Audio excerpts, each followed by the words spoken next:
యోధా రాస్తూ అంటున్నాడు, మీకు తెలిసిన సంగతులే చెబుతున్నా, తెలియని సంగతులు నేను చెప్పట్లా. అందుకే మనము పరిశుద్ధ గ్రంథమైన బైబిల్ని మనము ప్రతిరోజు చదవాలి. ఎంతమంది బైబిల్ చదువుతున్నారు? ప్రతిరోజు బైబిల్ మనం చదవాలి, ప్రార్థన చేయాలి. నీకు ఉదయం కుదరట్లేదా? లేకపోతే కొంచెం సేపు అయిన తర్వాత చదువు, లేకపోతే సాయంత్రం చదువు, మధ్యాహ్నం చదువు. నువ్వు అంతగా దేవుడిని ప్రేమించేవాళ్ళైతే మొట్టమొదటి ప్రిఫరెన్స్ దేవుడికే ఇస్తావు. దేవుడి నామానికి మహిమ కలుగును గాక. మనకు అందరికీ కళ్ళు ఉన్నాయా? అందరికీ నోరుందా? అందరికీ చెవులు ఉన్నాయా? అందరికీ చేతులు ఉన్నాయా? మరి మనం బైబిల్ చదవగలమా? చదవలేమా? దేవుని వాక్యాన్ని చదవగలమా? చదవలేమా? దేవుని వాక్యము చదవగలిగి, చదువు రాదంటే ఎక్స్క్యూజ్, చదువు రాదంటే ఎక్స్క్యూజ్. వారికి చదువు రాదు, వారు చదవలేరు. చదువు వచ్చి కూడా, అందుకే బిల్లి గ్రహం గారు, దైవజన బిల్లి గ్రహం గారు ఒక మాట అంటారు, పేపర్ చదివే ప్రతి యూస్లెస్ ఫెలో బైబిల్ చదవగలడంట. దేవుని నామానికి మహిమ కలుగును గాక. అంటే పేపర్ చదవగలిగుండి, పేపర్ మనం చదవగలుగుతాం, చదవమా? కంపల్సరీ చదువుతాం. ఎక్కడేం జరిగింది, ఎక్కడేమో ఉంది, ఎక్కడేం జరుగుతుందని పేపర్ కంపల్సరీ చదువుతాం. అంతకంటే శ్రేష్టము దేవుని యొక్క వాక్యం. దేవుని నామానికి మహిమ కలుగును గాక. విలియం మేక్ పర్సన్ అని ఒక యవ్వనస్తుడు ఉండేవాడు. విలియం మేక్ పర్సన్ అనే ఒక యవ్వనస్తుడు ఉండేవాడు. అతను క్వారీలో అని అంటే రాళ్ళు కొట్టి, గులకరాళ్ళన్నిటికీ రాళ్ళు కొట్టేసి కంకర కింద చిన్న చిన్న రాళ్ళుగా గులకరాళ్ళుగా చేస్తారు కదా, ఆ క్వారీలో సూపర్వైజర్గా పనిచేస్తున్నాడు. సూపర్వైజర్గా పనిచేసేటప్పుడు ఏం చేస్తారంటే డైనమైట్లు అమరుస్తారు, అంటే బాంబులు అమరుస్తారు. పెద్ద పెద్ద కొండల్ని పగలగొట్టడానికి బాంబులు అమరుస్తారు అన్నమాట. బాంబులు అమర్చి అక్కడ చుట్టుపక్కల ఎవరో లేకుండా వాటిని పేలుస్తూ ఉంటారు. అనుకోకుండా విలియం మేక్ పర్సన్ అనే ఈ యొక్క వ్యక్తి సూపర్వైజర్గా అక్కడ పనిచేస్తూ ఉంటుంటే అనుకోకుండా ఆ యొక్క డైనమిక్ పేలి అతను 2 చేతులు కోల్పోయాడు. ఏం కోల్పోయాడు? 2 చేతులు కోల్పోయాడు, 2 కళ్ళు కోల్పోయాడు. ఈ మొహంలో కొన్ని భాగాలు స్పర్శను కోల్పోయాయి. స్పర్శ ఎవరు కోల్పోతారంటే కుష్టి వ్యాధిగ్రస్తులు స్పర్శను కోల్పోతారు. స్పర్శను కోల్పోతారు. ఈ పెదాలు, ఈ పైన ఇప్పుడు ఈ బొగ్గ ఉంది కదా, దీన్ని ఇలా గిల్లామనుకో మనకైతే నొప్పి వచ్చింది, కానీ అతనికి నొప్పి అంటే స్పర్శను కోల్పోయారు. ఆ పరిస్థితుల్లో యేసు ప్రభు వారిని సొంత రక్షకుడిగా అంగీకరించాడు. దేవుని నామానికి మహిమ కలుగును గాక. సొంత రక్షకుడిగా అంగీకరించిన తర్వాత దేవుడి కృపను బట్టి మందిరానికి వెళ్ళటం ప్రారంభించాడు. మందిరానికి వెళ్తున్నప్పుడు దేవుని యొక్క వాక్యం అన్నప్పుడు మరి చదవచ్చు కదా. సూపర్వైజర్గా పనిచేస్తున్నాడంటే చదువు ఎంతో కొంత చదువుకొని ఉంటాడు కదా. దేవుని వాక్యం చదవాలనే ఆతృత ఆయనలో బయలుదేరింది. చదవాలంటే ఎలా చదవాలి? 2 కళ్ళు లేవు, 2 చేతులు లేవు, ప్లాస్టిక్ చేతులు ఉన్నాయి. రెండింటికి ఏమున్నాయి? 2 ప్లాస్టిక్ చేతులు ఉన్నాయి. 2 ప్లాస్టిక్ చేతులు ఉన్నాయి.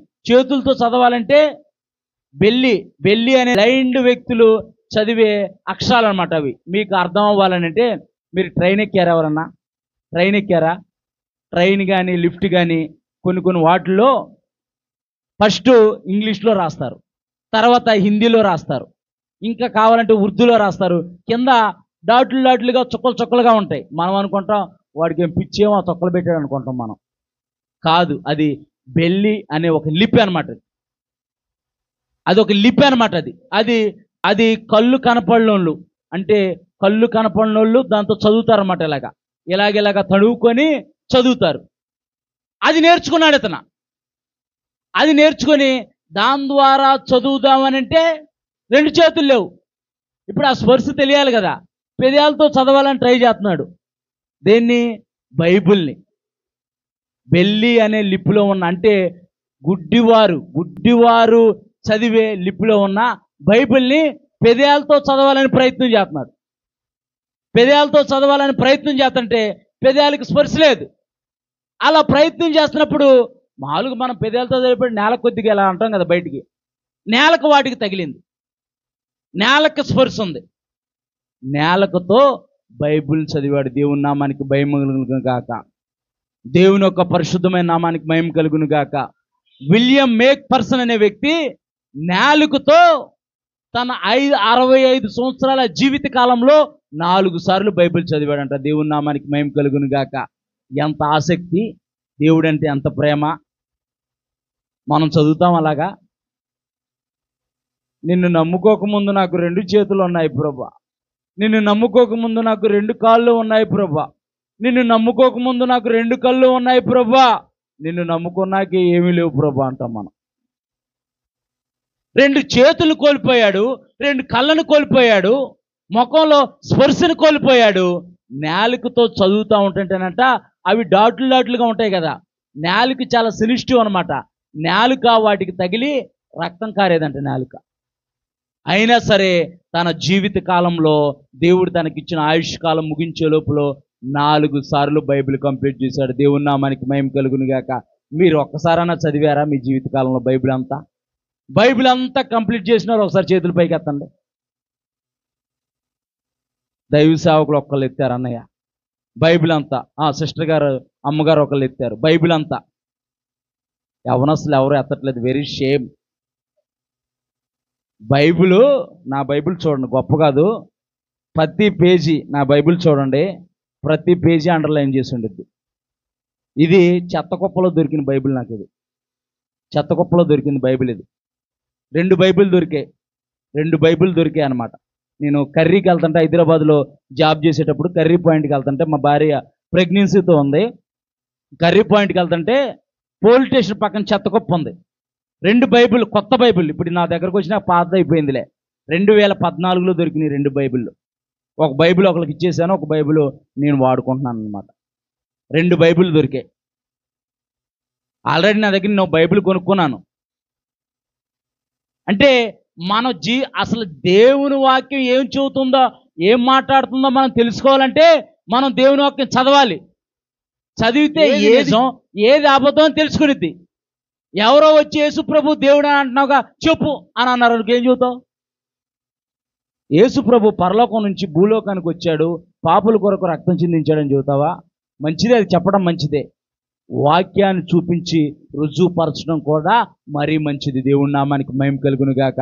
పెట్టుకోవాలి ఒక అధ్యాయం. నేను ఎందుకనంటే చిన్న చిన్న పత్రికలు ఎందుకు మొదలు పెట్టానంటే, మనం సాధ్యమైతే కొత్త నిబంధన అంతా పూర్తి చేద్దాం. దేవుని నామానికి మహిమ కలుగును గాక. అంటే ఒక అవగాహన రావాలి దేవుని యొక్క వాక్యం మీద. ఒక అవగాహన వచ్చిందనుకో, నీవు స్థిరంగా కట్టబడతావు, విశ్వాసం స్థిరంగా ఉండిద్ది, నువ్వు ఫలించి అభివృద్ధి చెందుతావు. దేవుని నామానికి మహిమ కలుగును గాక. మీరు పెట్టుకోవాలి, ఈ సంవత్సరం లేకపోతే ఈ 6 నెలల్లో బైబిల్ కంప్లీట్ చేసేసేయాలి, బైబిల్ చదవాలి. నేను మొన్న అన్వేషణ థియరీల గురించి చెప్పానా లేదా మీకు? మీకు కూడా అలాంటి అలవాట్లు ఏమైనా ఉన్నాయా? అంటే మనం ఏదైనా చూడాలని ఆతృత పడతాం, కంపల్సరీ ఇది చూడాల్సిందే అంటాం. అలాగే కంపల్సరీ నువ్వు చూసినా చూడకపోయినా నాకు తెలియదు, కానీ నువ్వు తిన్నా తినకపోయినా నాకు సంబంధం లేదు, కానీ నువ్వు బైబిల్ మాత్రం చదవాలి. దేవుని నామానికి మహిమ కలుగును గాక. నువ్వు చదివావనుకో, నువ్వు 10 మందికి చెబుతావు. ఏదన్నా మనం స్వీట్ తిన్నాం అనుకో, మధురూమ్స్లో స్వీట్ బాగుండిద్ది అని చెప్పేసి మనం ఏం చెబుతాం? అవసరమైతే మన డబ్బులు పెట్టుకొని మన ఫ్రెండ్స్ని కూడా తీసుకెళ్తాం. మరి యెహోవాను రుచి చూచి తెలుసుకొనుడి. దేవుని నామానికి మహిమ కలుగును గాక. మరి విలియం మేక్ పర్సనే నాలుకతో చదివాడు దేవుని యొక్క వాక్యాన్ని.